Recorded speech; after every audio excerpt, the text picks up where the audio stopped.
The lawyer's office smelled like old leather and disappointment. I sat in the uncomfortable chair, watching my brother Marcus fidget with his wedding ring while Mom dabbed her eyes with a tissue that had seen better days. 3 weeks had passed since Dad's funeral, and here we were, about to learn how he'd divided up 40 years of backbreaking farm work. Mr. Henderson cleared his throat and began reading Dad's will in that monotone voice lawyer's perfect in law school. The ranch house went to Marcus. The 2,000 acres of prime farmland went to Marcus. The entire fleet of John Deere tractors, combines, and equipment went to Marcus. Even Dad's prized 1967 Mustang went to Marcus. I wasn't surprised. Marcus had always been the golden child, the one who stayed close to home, married young, and gave Dad the grandchildren he'd always wanted. I was the one who'd left for college, chased dreams in the city, and only came back for holidays and emergencies. When Henderson finished reading, the silence stretched like a taut wire. Marcus looked uncomfortable, Mom looked sad, and I felt nothing. Maybe I'd prepared myself for this moment years ago.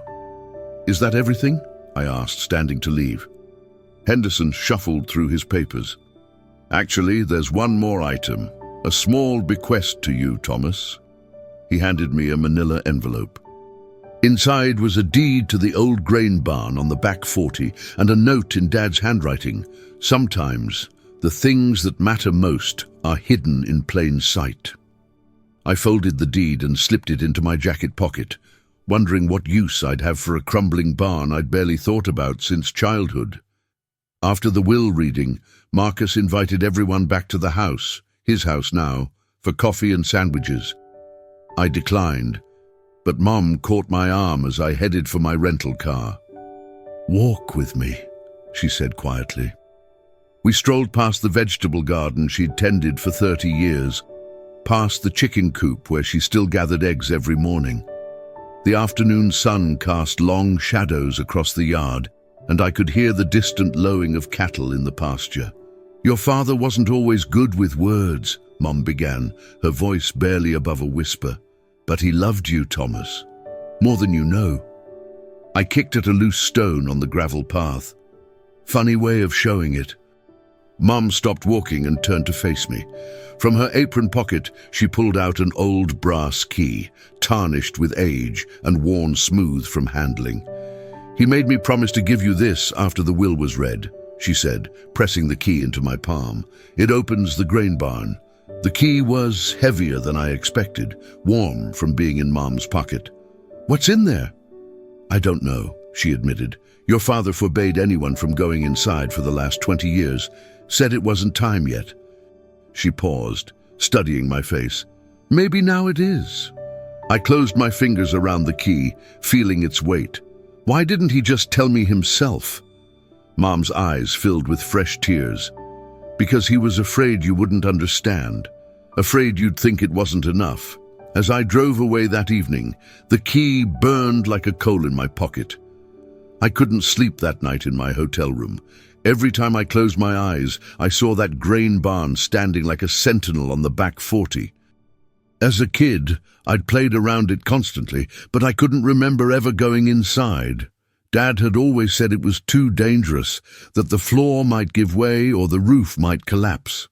The barn had been built by my great-grandfather in 1923, back when the farm was just starting out.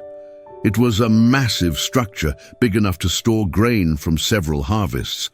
But by the time I was old enough to notice such things, Dad had built newer, more modern storage facilities closer to the house. I remembered asking him once why he didn't just tear the old barn down. I must have been 12 or 13, full of practical questions and impatient with sentiment. "Some things are worth keeping," he'd said, "even when you can't see their value right away." At the time, I thought he was just being stubborn. Dad had always been reluctant to throw anything away, much to Mum's frustration. The farm was littered with old equipment and spare parts that might come in handy someday. But now, lying in the dark with that brass key on the nightstand beside me, I wondered if there had been more to it. Dad wasn't a sentimental man by nature. He was practical, efficient, focused on the bottom line. If he'd kept that barn standing for 20 years without using it, there had to be a reason. The digital clock glowed 3:47 a.m. when I finally gave up on sleep and decided to drive out to the farm. The farm looked different in the pre-dawn darkness. Without the bustle of daily activity, it seemed almost ghostly. I parked near the equipment shed and walked across the dewy grass toward the back 40, using my phone's flashlight to navigate the familiar paths. The grain barn loomed against the lightening sky, its weathered red paint barely visible in the gloom. Up close, it looked even more decrepit than I remembered. The roof sagged in places, and several boards had come loose from the siding. But the foundation looked solid, and the massive sliding door still hung straight on its tracks. I pulled out the brass key and examined it in the flashlight beam. It was definitely old, probably original to the barn. The metal was worn smooth, and there were tiny scratches around the keyhole that suggested decades of use. The lock was mounted on a heavy wooden door set into the larger sliding door. It took some effort to turn the key. The mechanism was stiff with age and disuse, but finally I heard the satisfying click of tumblers falling into place. The door swung open with a prolonged creak that seemed unnaturally loud in the morning stillness. I stepped inside and immediately sneezed at the dust motes dancing in my flashlight beam. The air smelled of old wood and something else, something metallic and sharp that I couldn't identify. My light swept across the interior, revealing a space much larger than it had seemed from outside, but it wasn't empty. Against the far wall, covered by canvas tarps, sat several large shapes that definitely weren't grain storage equipment. I approached the covered shapes cautiously, half expecting to find nothing more than old farm equipment Dad had forgotten about. But when I pulled back the first tarp, my breath caught in my throat. Underneath was a pristine 1955 Chevrolet Bel Air, its turquoise and cream paint gleaming despite 20 years of storage. The chrome bumpers reflected my flashlight beam like mirrors, and through the windshield I could see the original interior, complete and unmarked. The second tarp revealed a 1969 Dodge Charger RT painted in classic orange with black racing stripes. The third covered a 1957 Ford Thunderbird convertible in classic red. Each car was in museum-quality condition, as if Dad had driven them into the barn yesterday and simply forgotten to drive them out. But the cars were just the beginning. Along the walls, carefully organized and catalogued, were dozens of automotive parts, tools and accessories. Vintage license plates hung in neat rows. Engine blocks sat on custom-built stands. There were boxes of original documentation, maintenance records, and what looked like purchase receipts dating back decades. In the center of the barn sat an antique wooden desk with a leather-bound ledger lying open on top. I approached it carefully, afraid to disturb whatever system Dad had created here. The ledger was filled with his careful handwriting, documenting every purchase, every restoration project, every detail of what was clearly a lifelong passion I'd never known he possessed. The first entry was dated 1978, the year I'd graduated high school and left for college. The last entry was just 3 months before his death.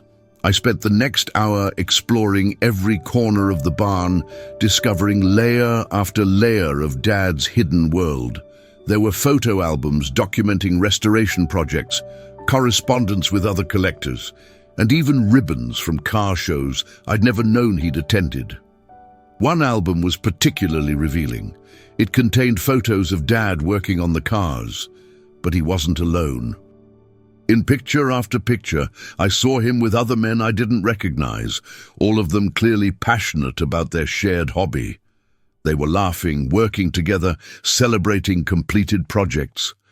Dad looked happy in these photos. More than happy. He looked alive in a way I'd rarely seen during my childhood. The stern, practical farmer I'd known had apparently had an entire other life filled with joy and camaraderie. I found a letter dated just 2 years ago, written in Dad's careful script. It was addressed to me, but never sent. "Thomas," it began, "I know you think I don't understand your dreams, your need to build something of your own. But I've been building something too, piece by piece, for 40 years. These cars represent every spare dollar I could scrape together. Every weekend I could steal away from farm work, every moment of pure joy I could find in this hard life."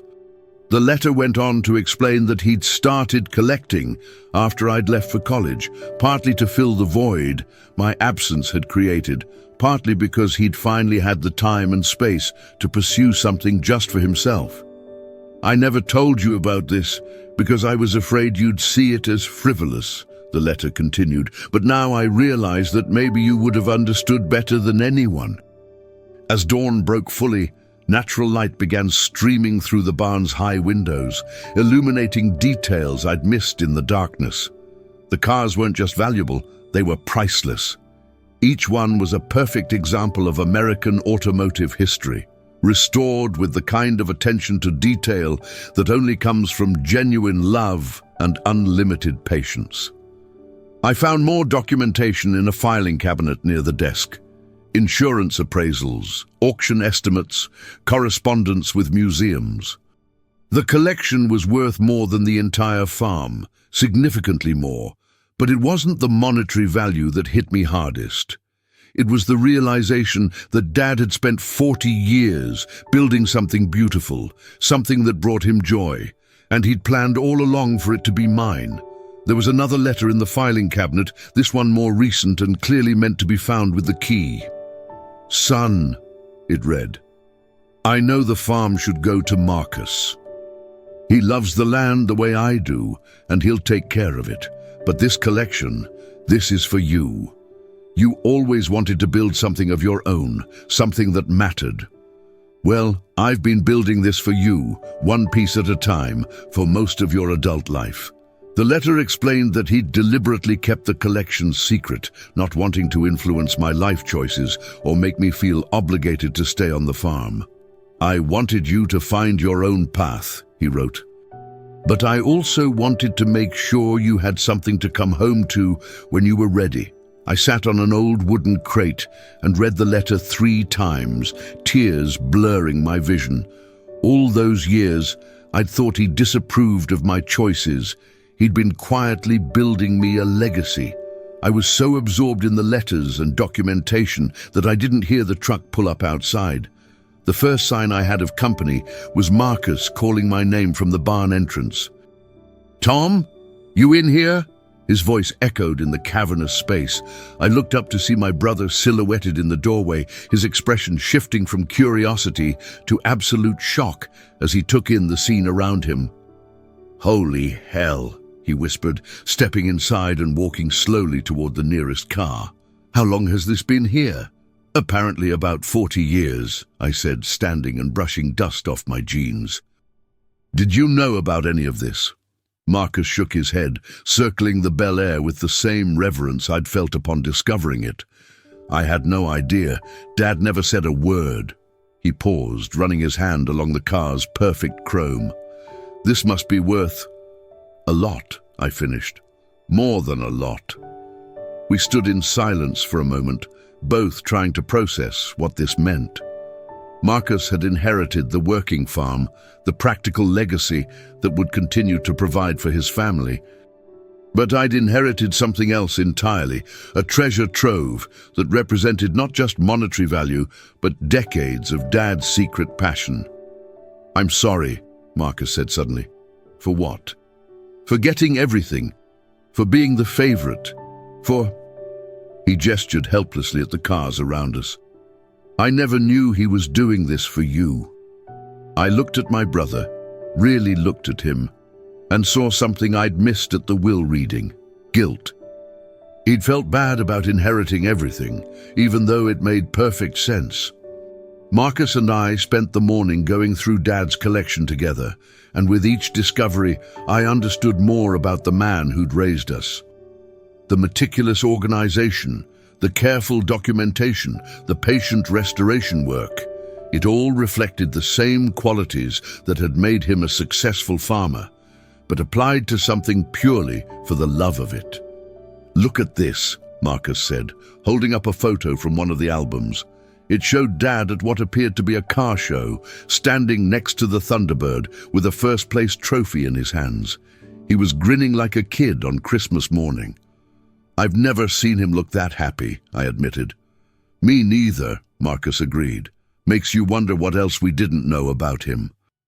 We found evidence of a whole community Dad had been part of: classic car clubs, restoration groups, charity events where collectors would display their vehicles to raise money for local causes. There were thank you letters from organizations he'd helped, photos of him teaching young people about automotive history, records of cars he'd loaned to museums for special exhibitions. "He was like a completely different person in this world," Marcus observed, flipping through pages of correspondence. I don't know, more himself, maybe." I thought about that as we continued exploring. The Dad I'd known had been serious, focused, sometimes stern, but the Dad revealed in these documents was generous, passionate, engaged with his community in ways I'd never imagined. "Maybe this is who he really was," I said. "Maybe the stern farmer thing was just the role he felt he had to play." Marcus nodded slowly. "And maybe he wanted you to see this side of him, the side that understood dreams and passion and building something beautiful just because you love it." Among Dad's papers, I found something that surprised me even more than the cars themselves: a detailed business plan for turning the collection into a sustainable venture. He'd researched everything: classic car rental for weddings and special events, museum partnerships, educational programs for schools, even the possibility of opening a small automotive museum on the farm. The plan was thorough and well-researched, complete with financial projections, marketing strategies, and operational details. It was clear he'd spent years thinking about this, planning for a future where his collection could become something more than just a hobby. "Look at this," I said, showing Marcus a section about agritourism partnerships. He wanted to combine the car collection with farm tours, maybe host vintage car shows right here on the property. Marcus studied the documents with growing excitement. "This could actually work. We've got the space, the infrastructure, and with the farm doing well, we could afford to invest in the startup costs." It was the first time since Dad's death that we talked about we instead of you and me. The realization hit both of us at the same moment. "Are you thinking what I'm thinking?" Marcus asked. "That maybe Dad planned this whole thing, the will, the separate inheritance, all of it?" Marcus grinned, the first genuine smile I'd seen from him in weeks. He was always 3 steps ahead of everyone else. "Why should this be any different?"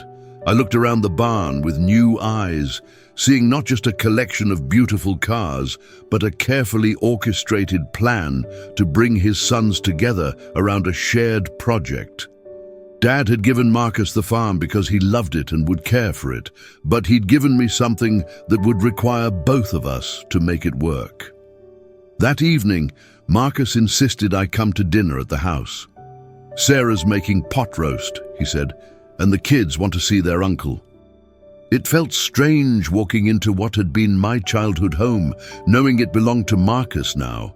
But Sarah greeted me with a warm hug, and my nephew and niece, 8 and 10 years old, immediately dragged me into the living room to show me their latest school projects.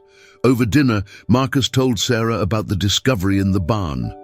Her eyes grew wide as he described the cars and Dad's secret passion. "I always wondered where he went on Saturday mornings," she said. "He'd disappear for hours, come back with grease under his fingernails and this satisfied look on his face. When I asked, he'd just say he was tinkering. Tinkering with $250,000 classic cars," Marcus laughed. After the kids went to bed, the 3 of us sat on the front porch with coffee, talking about Dad and the future. Sarah was immediately enthusiastic about the business plan. "This could be amazing for the community," she said. We could host events, bring in tourists, maybe even partner with the Historical Society. It would mean Tom staying around more, Marcus added, glancing at me. If he wants to, that is. I'd been thinking about that all day. My life in the city suddenly seemed less important, less real, than this unexpected opportunity to honor Dad's memory while building something meaningful. I think I do want to, I said, but it would be a big change. I'd need to figure out the logistics, maybe keep my apartment for a while. Take your time, Marcus said. The cars have waited 40 years. They can wait a little longer. 3 months later, we held our first classic car show on the farm. It was a small event, just Dad's collection and a few cars from his old club friends who'd heard about our plans. But it felt like a celebration of everything Dad had built and dreamed about. I'd taken a leave of absence from my job in the city and was staying in the old farmhand's cottage while we got the business off the ground. Marcus had converted part of the equipment shed into a proper workshop, and we'd hired a local contractor to restore the grain barn to its former glory while preserving its character. The day of the show, Mom stood beside the Thunderbird with tears in her eyes, watching visitors admire Dad's work. Several of his old car club friends had come, bringing their own vehicles and sharing stories about Dad I'd never heard. He talked about you boys all the time, one elderly man told us. Always said he was building something special for his sons to share. The event raised money for the local volunteer fire department, something Dad had always supported. As the day wound down and the last visitors headed home, Marcus and I stood in the barn, surrounded by the fruits of Dad's 4-decade labor of love. Think he would have approved? Marcus asked. I looked around at the carefully restored space, the gleaming cars, the happy faces of the people who'd come to celebrate automotive history and community spirit. I think he planned it this way all along, I said. We'd found correspondence in Dad's files with several of the people who'd attended today. He'd been laying groundwork for years, building relationships, creating a network of enthusiasts who would support and sustain whatever came next. As winter approached, I made the decision to sell my apartment in the city and move back to the farm permanently. The classic car business was growing faster than we'd expected, with bookings for weddings, corporate events, and private collectors wanting to display their vehicles at our monthly shows. But more than the business success, I'd found something I hadn't realized I'd been missing, a sense of purpose that connected me to my family's history while allowing me to build something new. One evening, while organizing Dad's papers, I found a final letter hidden in the back of his desk drawer. This one was addressed to both Marcus and me. "If you're reading this together," it began, "then my plan worked better than I dared hope." Not the letter explained everything, how he'd deliberately structured the inheritance to give each of us what we needed most, how he'd spent years building relationships in the classic car community specifically to support our future venture, how he'd chosen the old grain barn because it was big enough for the collection but separate enough from the working farm that it could become something entirely new. "Marcus, you have the farmer's heart," the letter continued. "You understand the land and the responsibility that comes with it. But Thomas, you have the dreamer's spirit. You see possibilities where others see problems. Together, you can build something neither of you could create alone." He'd even anticipated our initial resistance to working together, our old sibling rivalries and different approaches to life. "You may think you're too different to be partners," he wrote, "but that's exactly why you'll succeed. Your differences aren't weaknesses, they're complementary strengths." Reading those words, I finally understood the true scope of Dad's gift. He hadn't just left me a collection of cars. He'd engineered a future where his sons would rediscover each other while honoring the past and building something lasting for the next generation. A year after that first trip to the grain barn, we held our first annual classic car festival. What had started as a small monthly show had grown into a regional event, drawing visitors from 3 states and featuring more than 100 vintage vehicles. The farm had been transformed. The old grain barn now housed not just Dad's original collection, but a rotating display of loaned vehicles from collectors across the country. We'd built a small museum in the renovated equipment shed, telling the story of automotive history alongside the history of our family's farm. Marcus had proven to be a natural event organizer, handling logistics and vendor relationships with the same skill he brought to farming. I'd discovered a talent for restoration work and had started taking on projects for other collectors, building a reputation that brought business from as far away as Chicago. But the best part was watching my nephew and niece grow up around the cars, learning to appreciate craftsmanship and history while understanding that passion and hard work could create something beautiful and lasting. Mom spent most weekends at the museum, sharing stories about Dad with visitors and helping in the gift shop Sarah had set up.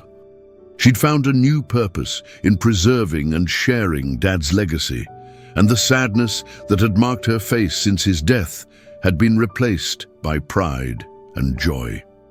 Standing in the barn that evening after the festival, surrounded by the cars Dad had lovingly restored and the community he'd helped us build, I felt his presence as strongly as if he were standing beside me. He'd given Marcus the farm because he knew it would be in good hands. But he'd given me something even more precious, the chance to come home, to understand who he really was, and to discover that sometimes the greatest inheritance isn't what's written in a will, but what's hidden in an old barn, waiting for the right moment to be revealed.